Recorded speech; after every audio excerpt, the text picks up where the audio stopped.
news.com/gala. The Quarter Bowl Special, Friday at 7:30 on News Channel 6. The live Viper 6 mobile app. Download it today. We have issued a Viper 6 alert day for Friday due to the potential of winter weather, including all types of winter weather, snow, sleet, and ice, all a possibility, and I will have the latest on that coming up. Right now on News Channel 6 at 6, the body of President Jimmy Carter arrives in Washington, D.C. to lie in state. We'll have more as News Channel 6 at 6 starts now. Live from Television Park, this is WJBF News Channel 6 at 6. Good evening, everybody. I'm Brad Means. And I'm Jenny Montgomery. Thank you for joining us. Coverage you can count on begins in our nation's capital, where the state funeral of... Reporting live in Washington, I'm Basil John. News Channel 6 will carry that funeral live Thursday morning. ABC News coverage starts with the president's casket being moved from the Capitol to the National Cathedral around 9:55 a.m. It is time now for a first check of our weather with our chief meteorologist, Jenna Petracci. Jenna, what can you tell us now about this chilly week? Well, for now, it is just staying chilly, sunny, and dry. We don't have anything going on really over the next couple of days other than those well below average temperatures. And right now, we do have a beautiful fiery sunset as we take a look at our Terry Lambert Hyundai Skyview Cam in Swainsboro.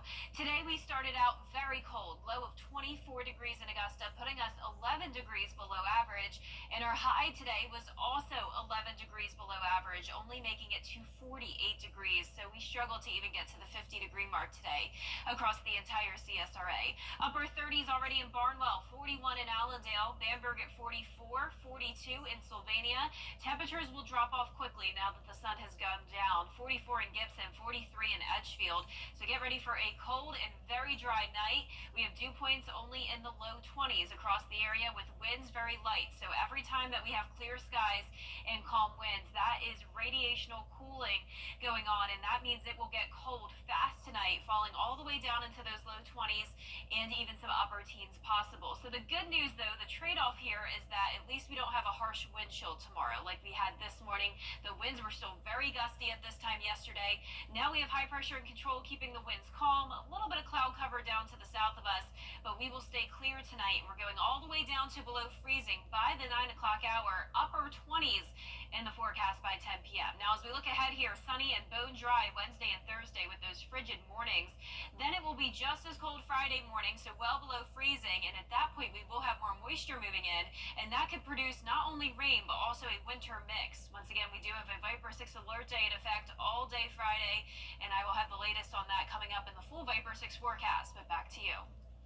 All right, thanks a lot, Jenna. And yes, if you've been outside today, then you know what Jenna says is true. It is cold out there, and those temperatures only dropping as we approach the weekend. That's why overnight shelters are important. They can give people a break from these chilly temps. You just go inside one of the centers around town and fill out a form, and they'll let you in. Talking about the Augusta Rescue Mission, Garden City Rescue Mission, and the Center of Hope.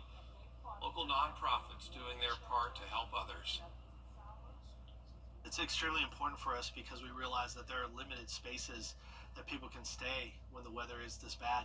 And so we feel fortunate that we can offer these services to the men of our community.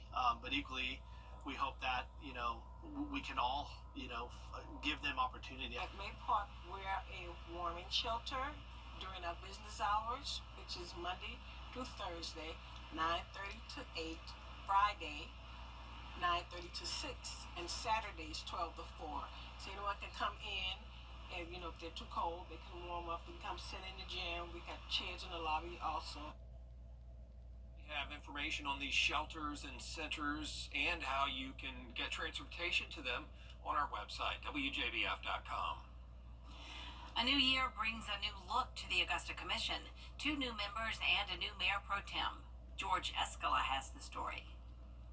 2 new members joining the commission in the new year. District 5 Commissioner Don Clark taking his seat, and District 7 Commissioner Tina Slendak ready to get to work after being elected almost 8 months ago. Well, it's been a long time since May, so I'm glad to make everything official and let's get going.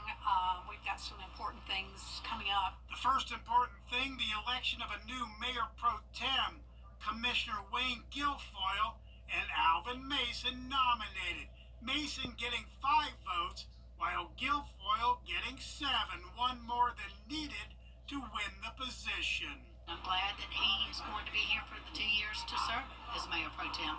I think that, I know that he is more than capable of serving that position. We couldn't go wrong with either one of those two. They're 2 senior commissioners. They both have a wealth of knowledge. Looking forward to learning from all of them.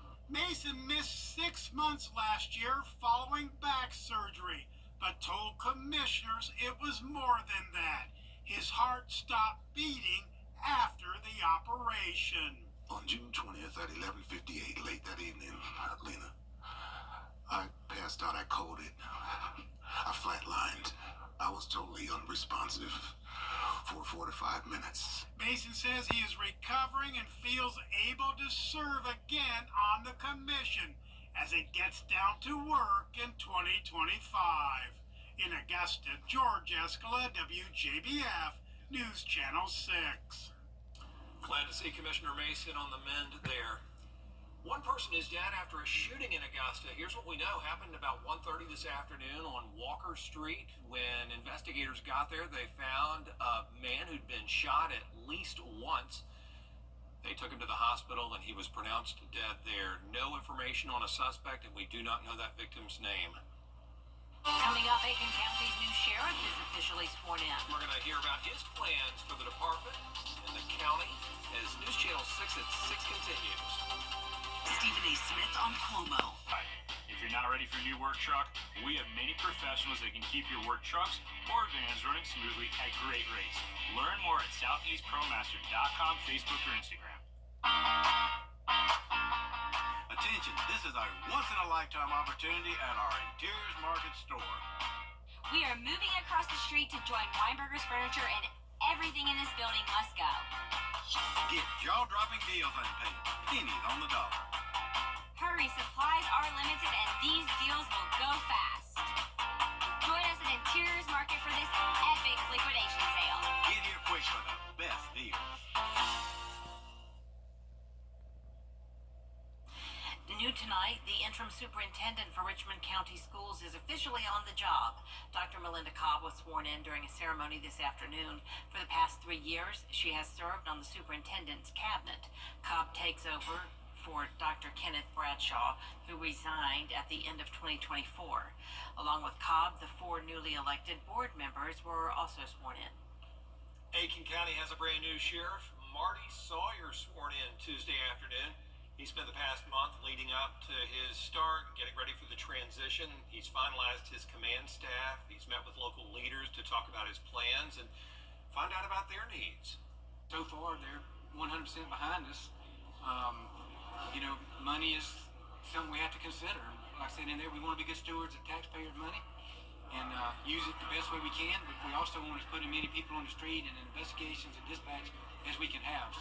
Sheriff Sawyer says he's focused on improving the sheriff's office with better training, equipment, and mental fitness for his team.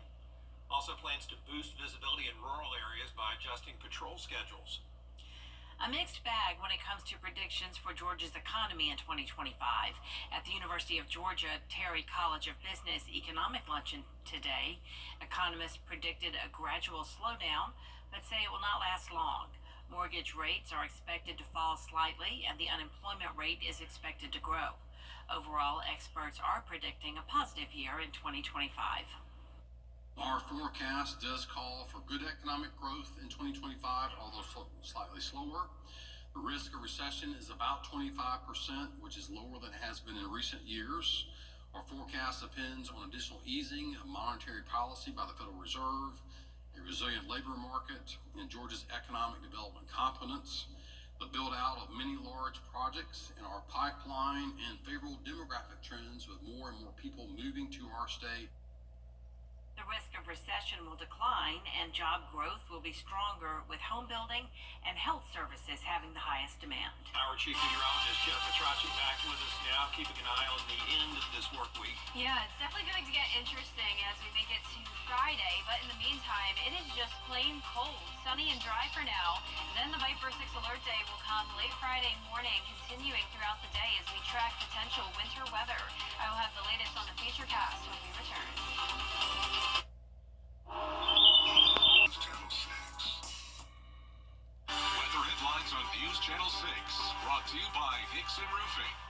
Get clear, accurate stories that don't waste your time at WJBF.com.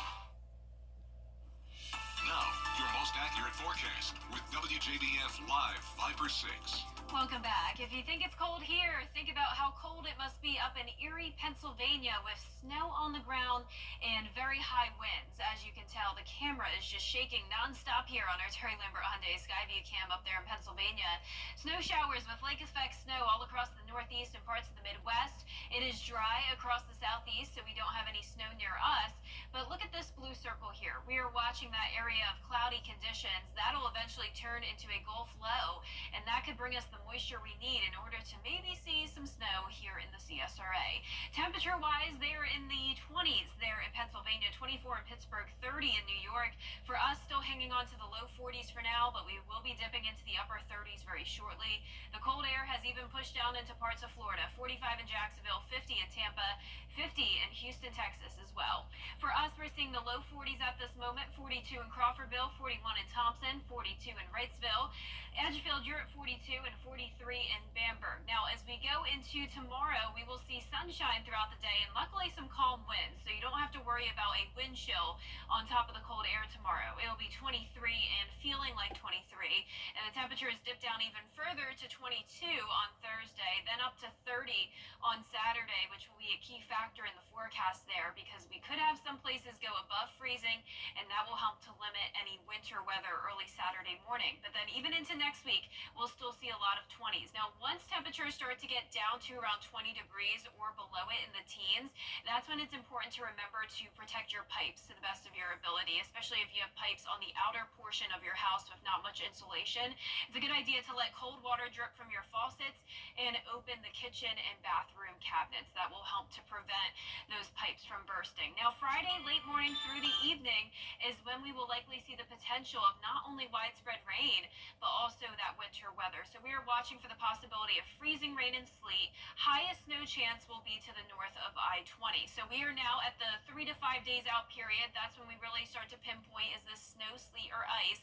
And as I mentioned, it does look like we could have all three of those. So here it is, county by county. North CSRA has the highest chance of winter weather overall. Best chance of seeing snow if you're in Saluda, Edgefield, McCormick, over to Wilkes. Also the possibility of ice and freezing rain there, which is the same case down in the central half of the CSRA, including Augusta and Aiken. Our southern line counties have a pretty good chance that this could just be a cold rain, possible flakes within that rain, but anything that fell would likely melt pretty fast with temperatures above freezing for the most part. So this is a changing forecast, but I am going to take us through one model run here. This model is particularly aggressive when it comes to the snowfall. Notice Friday afternoon pretty much showing snow across the entire CSRA. I wouldn't get caught up on particular model runs though. These are changing every few hours, but nonetheless, we do have a lot of consistency when it comes to the fact that we are seeing the blues and the pinks all indicating the possibility of that winter weather. But then you can see there by Friday night into Saturday morning, we will be warming up and it looks like this will just be rain. We'll be watching for that sleet and freezing rain accumulation. As of now, totals look to be up to around 1/10 of an inch. Hopefully we'll continue to go down, but you definitely want to drive with caution on Friday morning and stay off the roads as much as possible. Lows tonight in the upper teens to low 20s. Highs tomorrow will be in the upper 40s to around 50 degrees. And that 10-day forecast showing sunny and dry weather for now. Viper 6 alert day on Friday with the high chance of precipitation. Then drying out with sunshine next week and staying nearly just as cold. Now, congratulations to today's umbrella winner. That is Roseanne Price from Aiken. Roseanne, you can pick up your umbrella here at the station and sign up to win yours on WJBF.com. All right, Jenna, thanks. Yep. Coming up, the Augusta men's basketball team gearing up for a Peach Belt Conference matchup against USC Aiken. Hear from head coach Demetris on what to expect in sports. Every lottery ticket purchase It's available. Call all nines anytime. George Zink Injury Lawyers. We're here for you.